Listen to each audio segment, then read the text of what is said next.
A paz do Senhor, irmãos. Eu sou o diácono Juvanildo. Eu sou o diácono Otoniel. E nós estamos aqui para te apresentar mais uma videoaula da nossa Escola Bíblica Dominical. E neste domingo, dia 12 de abril de 2020, nós vamos estar falando sobre a sublimidade das bênçãos espirituais. O textuário da nossa lição vai estar dizendo: bendito o Deus e Pai de nosso Senhor Jesus Cristo, o qual nos abençoou em todas as bênçãos espirituais nos lugares celestiais em Cristo. Efésios capítulo 1, versículo de número 3. A verdade prática nos diz: Deus nos elegeu em Cristo antes da fundação do mundo, para que desfrutássemos das bênçãos espirituais.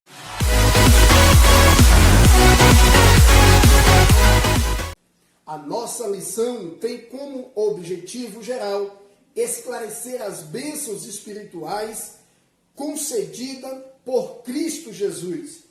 E temos alguns objetivos específicos também.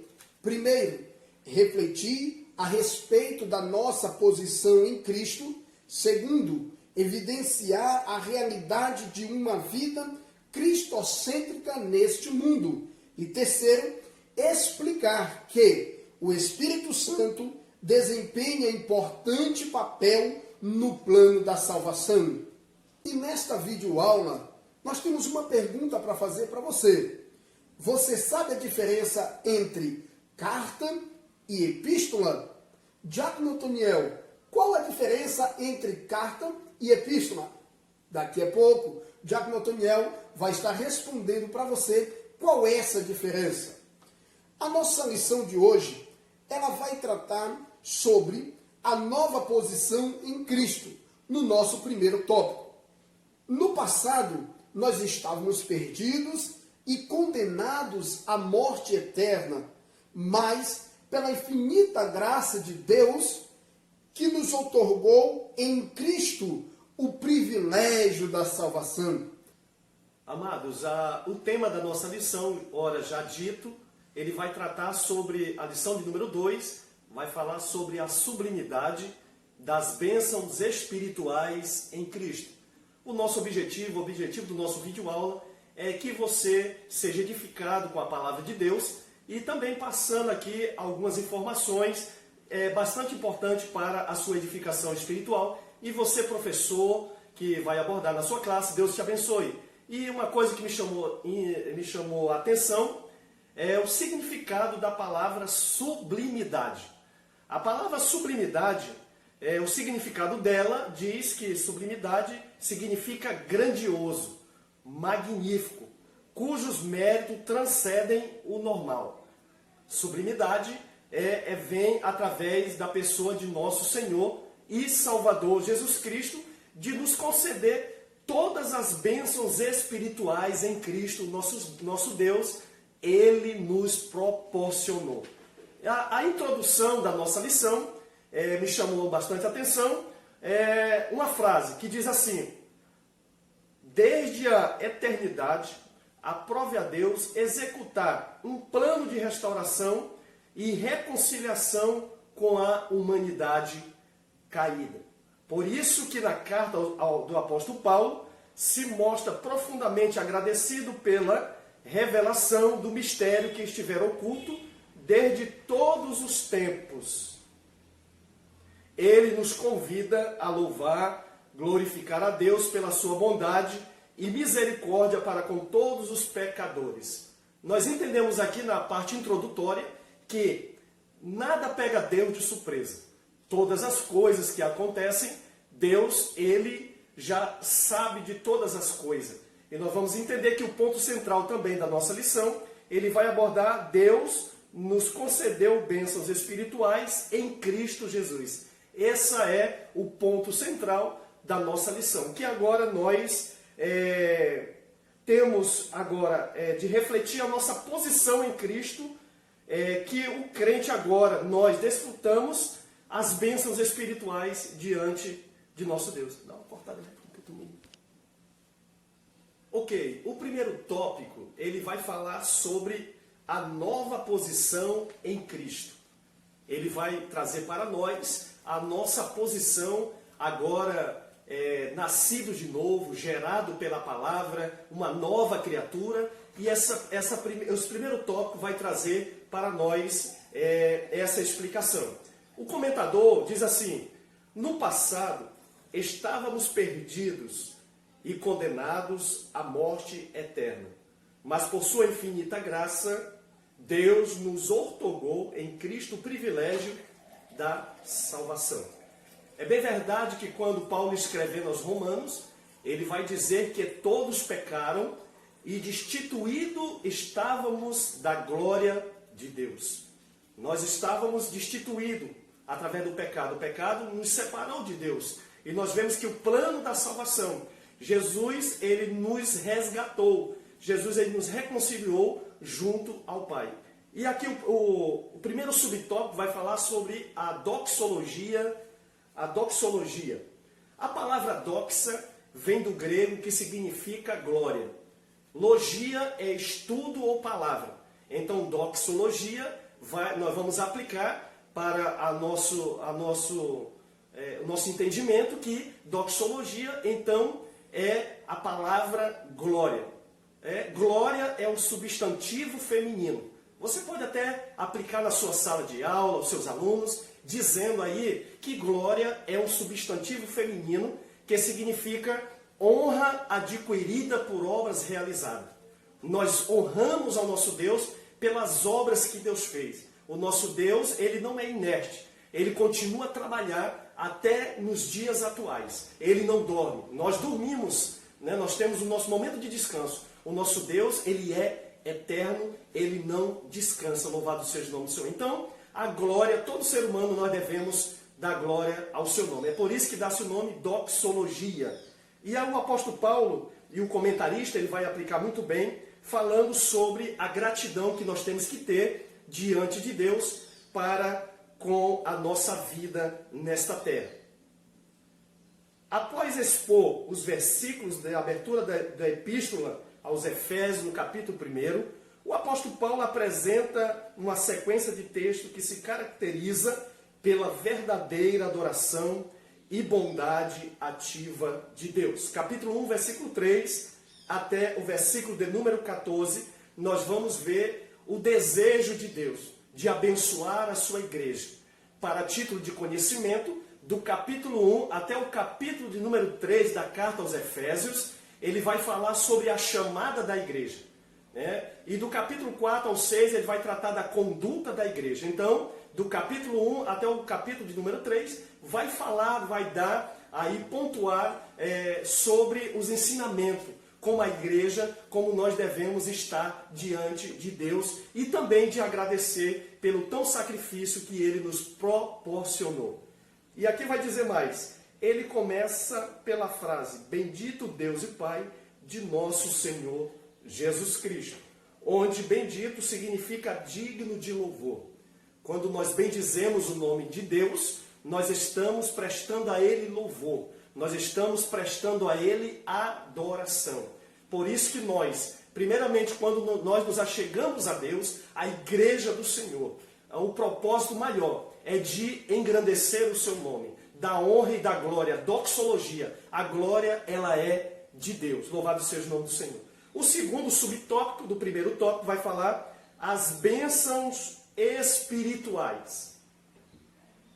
O comentarista e o apóstolo Paulo, ele revela para nós que quando nós abraçamos a fé, aceitamos a Jesus, agora nós somos cobertos de todas as sortes espirituais. Todas as bênçãos espirituais, elas são advindas na vida do homem e da vida da mulher que se aproxima de Deus.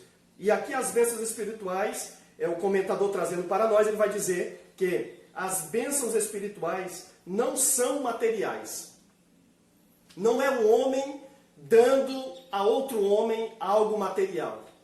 Quando nós vamos falar das bênçãos espirituais, nós vamos entender que é o próprio Deus nos proporcionando bênçãos grandiosas espirituais para a nossa vida, para a nossa edificação. E aqui o comentador vai mais além. Ele vai dizer, mas proveniente dos lugares celestiais, isto é, do reino espiritual. Essas bênçãos são mencionadas na longa passagem de Efésios capítulo 1, versículo 13 ao 14. Essas bênçãos nós vamos ver na carta aos Efésios do capítulo 1, do versículo 3 ao 14. São uma diversidade de bênçãos espirituais. O comentarista ele pontuou algumas bênçãos espirituais que nós recebemos de Deus após o nascimento, após nos achegarmos a Ele. Ele diz aqui, no capítulo 1, versículo 4, ele vai dizer que Ele nos elegeu para sermos santos. A primeira bênção espiritual, Ele nos elegeu para sermos santos. A palavra santo é separado, é afastado do mundo e uma vida plena para o nosso Deus. Ele vai dizer que Ele nos predestinou para sermos filhos. Agora, quando nós aceitamos ao Senhor, a Jesus Cristo, abraçamos a fé, aceitamos, recebemos a salvação, agora Ele nos predestinou para sermos filhos agora. E Ele também aqui vai dizer que nos fez agradáveis para si. Ele se agrada quando nós nos aproximamos dele. Remiu-nos por meio do seu sangue, pelo sangue de Cristo. Capítulo 1, versículo 7 da carta aos Efésios. É bênçãos espirituais. Acolheu-nos para a sua vontade redentora. Capítulo 1, versículo 8 ao 12. Revelou-nos a palavra da verdade. Capítulo 1, versículo 13 de Efésios. Selou-nos com o Espírito Santo da promessa. Capítulo 1, versículo 13, a parte B. Ainda garantiu a validade da promessa. Tais bênçãos provêm de Deus, que planejou a redenção. Então, todas essas bênçãos que nós mencionamos no capítulo 1 da carta aos Efésios, ele vai dizer foi por intermédio da obra redentora de nosso Senhor e Salvador Jesus Cristo. O significado da palavra redenção. A palavra redenção significa um pagamento de um resgate. A palavra redenção significa que Ele nos comprou, não foi com prata, com coisas materiais, mas foi com seu sangue precioso. Louvado seja o nome do Senhor. Então agora nós vamos para o último subtópico do primeiro tópico. Vai falar sobre a nova condição.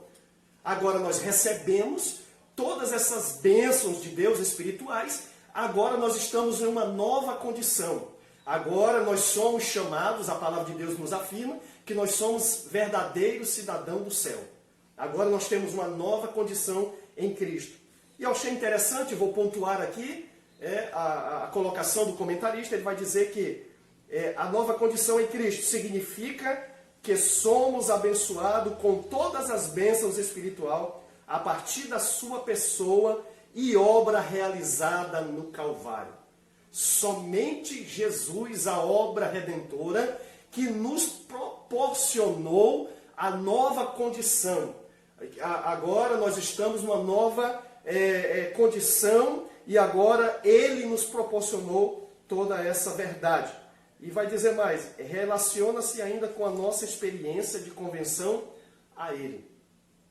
Nova vida e conferida somente para quem está em Cristo. A Bíblia diz que agora quem está em Cristo, nova criatura é.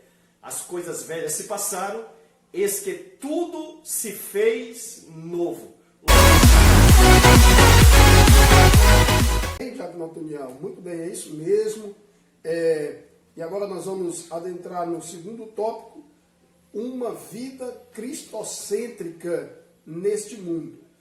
É bem interessante que esta lição ela não deixa de ser um complemento do trimestre passado, onde nós estávamos estudando sobre o velho homem, né, e o novo homem. E agora o texto vai dizer que, embora o pecado tenha adentrado ao mundo, Deus projetou a primazia de Cristo na remissão dos pecadores e na restauração de todas as coisas para louvor da sua glória. Diácono Otoniel, que maravilha! Muito bem, Diácono Juvanil. Nós estamos felizes, graças a Deus, e já partindo para o segundo tópico, nós vamos dar continuidade e vai falar sobre a revelação do mistério. A frase descobrindo-nos o mistério da sua vontade, no capítulo 1, versículo 9 da carta aos Efésios, sinaliza a revelação da verdade que estava oculta aos santos de Deus.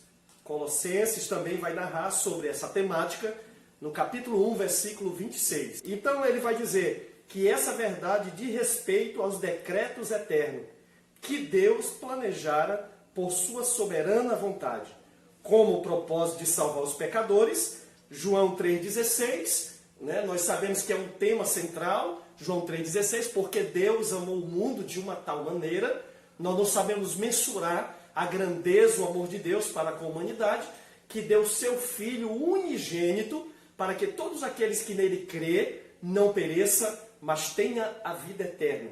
Era o projeto de Deus, o plano de Deus de fazer com que a humanidade também voltasse a ter uma saída, louvado seja o nome do Senhor. E essa vontade divina é revelada segundo o seu beneplácito, propósito, isto é, de acordo com o que lhe agrada fazer por amor e misericórdia. O amor de Deus nós não entendemos. O tanto é que Ele nos ama, mas nós aceitamos para a nossa vida.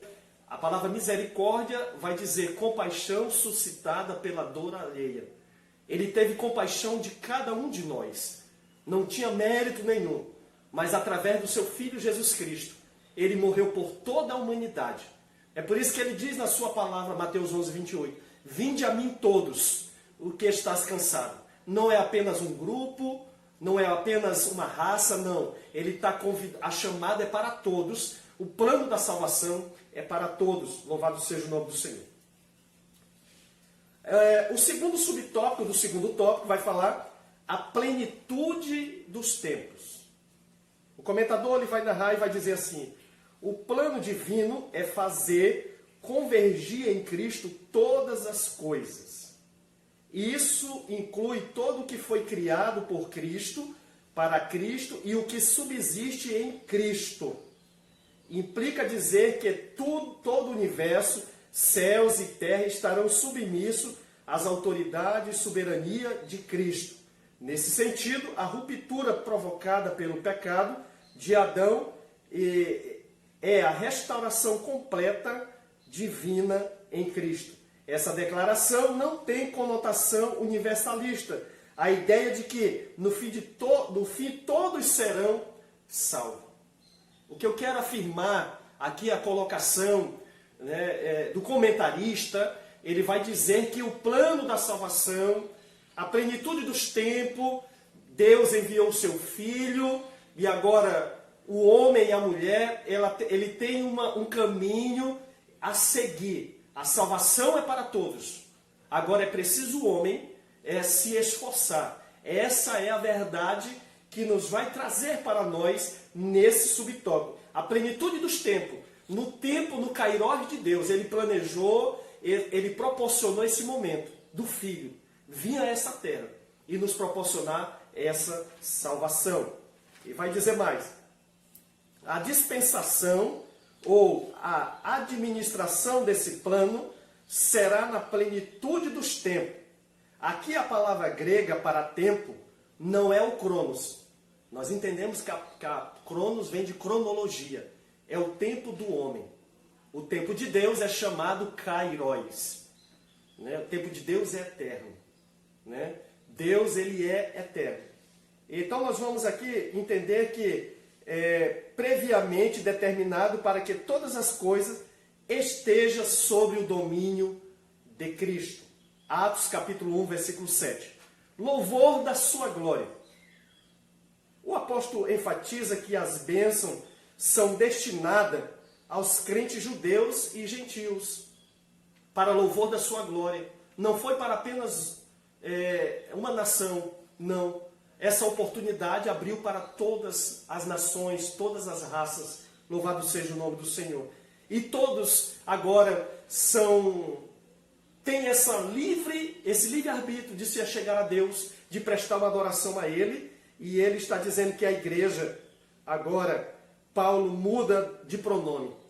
ele falava antes nós. Nós era somente para os judeus. Agora ele usa a palavra vós, que ele diz todos quantos o nosso Senhor Jesus chamar.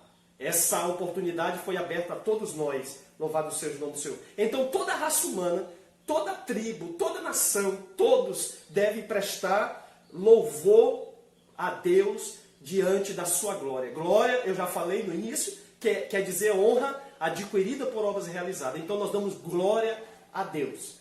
E vai dizer, ele ratifica igualmente que o propósito da eleição não é outro senão louvar e glorificar a Deus. Deus nos escolheu, Deus nos elegeu, e o propósito dessa eleição agora é de glorificar o nome de nosso o Deus. Uma observação que eu tenho aqui para nós, é interessante, quando nós entramos na nossa casa, temos o nosso pai. A primeira coisa, quando eu entro na minha casa, você pode entrar na sua casa, se o seu pai está lá, o que é que nós vamos fazer? Nós vamos dar bênção a ele. Nós vamos honrar o nosso pai terreno. E diante, quando nós partimos para algo espiritual, quando nós adentramos a casa de Deus, quando nós estamos na presença de Deus, nós temos que também prestar essa honra, essa gratidão, esse louvor, e dar a glória somente ao nosso Deus. Por conseguinte, tudo o que somos, fazemos ou possuímos vem de Deus, pois começa na sua vontade e culmina na sua glória. O apóstolo Paulo, em Coríntios, ele vai falar, portanto, qualquer coisa que devemos fazer, né, o que comais, o que bebais, tudo que fazemos, tudo tem que ser para a glória de Deus. Deus tem que ser glorificado na nossa vida, louvado seja o nome do Senhor, nós devemos glória a Ele.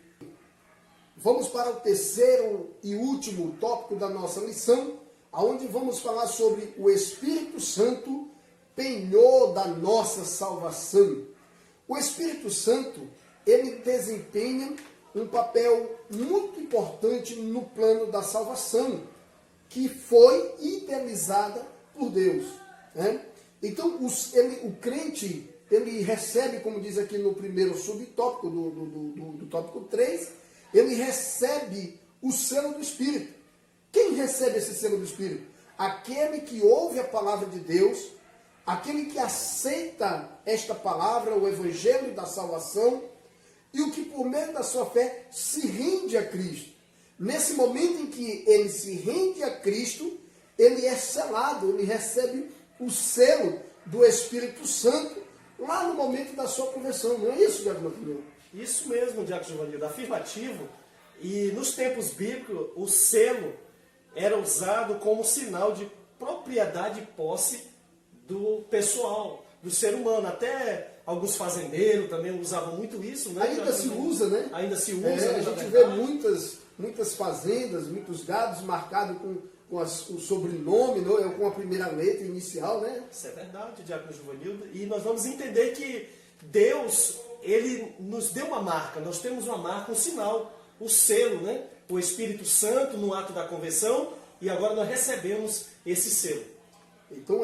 Então Deus identifica os que pertencem a Cristo, pois o Espírito testifica daqueles que são filhos de Deus. Romanos capítulo 8, ele vai dizer isso, na minha opinião, que o Espírito Santo, ele testifica daqueles que são filhos de Deus, né? Então nós vamos entender que é o Espírito Santo quem convence o homem do pecado. É o Espírito Santo que vai fazer, muitas das vezes, muitos pregadores, né, querem convencer com a sua palavra de persuasão, né, de persuadir, eles querem convencer ou persuadir as pessoas de aceitar a Jesus. Quando nós temos que entender que quem convence o homem do pecado é o Espírito Santo, né, através da sua palavra, né? Então é o Espírito Santo que tem esse poder. Homem nenhum tem poder de convencer o outro homem. Mas o Espírito Santo, ele tem poder de convencer o homem, o pecador. Maravilha, né? O penhor da nossa herança é o segundo subtópico do terceiro tópico. E o último, né, já partindo para o encerramento, ele vai falar sobre o penhor da nossa herança. E o termo grego, Diácono Giovanildo, para penhor, quer dizer, que é traduzido como depósito, como garantia, a primeira parcela, Diácono Givanildo? A palavra ela tem uma origem, né, segundo o comentador, ele tem uma origem semítica, né, e era usada nas transações comerciais para assegurar o preço ou para garantir o pagamento de algo. Né? A pessoa vai no banco, né, coloca ali aquilo que é precioso, uma joia, e coloca lá como um penhor. Né? E no momento em que ele quer resgatar aquilo que ele deixou como penhor, ele vai lá, né, com o valor que foi negociado e consegue resgatar ali aquilo que foi depositado, né, que foi feito o pagamento. Né? Maravilha. E tudo isso significa que aqueles que têm o selo, o Espírito Santo, têm a salvação garantida. Né? E vai dizer mais, isso não quer dizer que o crente está salvo para sempre. E depende de sua conduta, mas que a redenção está validada aos eleitos em Cristo que permanecerem fiéis. Né? Então nós entendemos que a salvação ela já está garantida. Mas a Bíblia vai dizer que nós temos que, agora, Diácono Givanildo, nós temos que nos esforçar. O reino do céu é tomada à força. Uma vez salvo, salvo para sempre, se nos mantemos fiéis. Se nos mantemos firmes, obediente à palavra. A garantia é certa da nossa salvação. Muito bem. Então nós vamos entender, para fechar esse último tópico, que o Espírito Santo ele faz morada na vida daqueles que recebem a salvação. Que coisa maravilhosa, né? E ainda, eles identificam como pertencentes a Cristo e lhe garante a vida eterna. Que coisa maravilhosa que o Espírito Santo faz em nosso favor, né? Aquilo que nós não merecemos, mas Deus ele nos consegue, ele deixa o Espírito Santo conosco. E aí o Espírito Santo faz morada na vida daqueles que recebem a salvação. O Espírito Santo ainda sela, identifica, marca, registra, né, como propriedade exclusiva dele. Que coisa linda, né? Isso é o Espírito Santo de Deus, isso é o próprio Deus na vida daqueles que servem a Ele com toda a sinceridade. Maravilha, que coisa linda, que coisa maravilhosa, né, Diácono Otoniel? Isso mesmo. Otoniel, mas nós prometemos que o Senhor iria revelar para nós qual era a diferença entre carta e epístola. E os nossos amigos, eles estão aí esperando a sua resposta. Ficaram até agora no nosso vídeo para saber qual é a resposta. Qual é a diferença de epístola para carta? Muito bem, estaremos dando a definição do significado da palavra epístola. A palavra epístola provém do prefixo grego, que significa a palavra ep, que significa por cima. A palavra estola quer dizer manta. Conta-se que na época da igreja primitiva, as cartas eram colocadas nas bolsas que ficavam nas duas pontas de uma manta. Essa manta era colocada sobre o lombro do jumento, que as levava ao destinatário. Então, nesse caso, a epístola era o recipiente que levava as cartas. Portanto, é correto pronunciar epístola aos romanos, como também carta aos romanos. Epístola aos gálatas, como também carta aos gálatas. Uma simplicidade quer dizer que a epístola era o recipiente aonde a carta era colocada e ficava sob os lombos do jumento. Então tá aí, epístola era o recipiente e as cartas eram colocadas e ambos aí se tornaram carta e epístola para as cartas do apóstolo Paulo. Maravilha, Diácono Otoniel. Então vamos lá, que Deus em Cristo te abençoe e até a próxima videoaula. Esperamos vocês aqui conosco. Até a próxima videoaula. Esperamos vocês. Apaga a luz. Vamos ver como é. Esse é um negócio muito doido.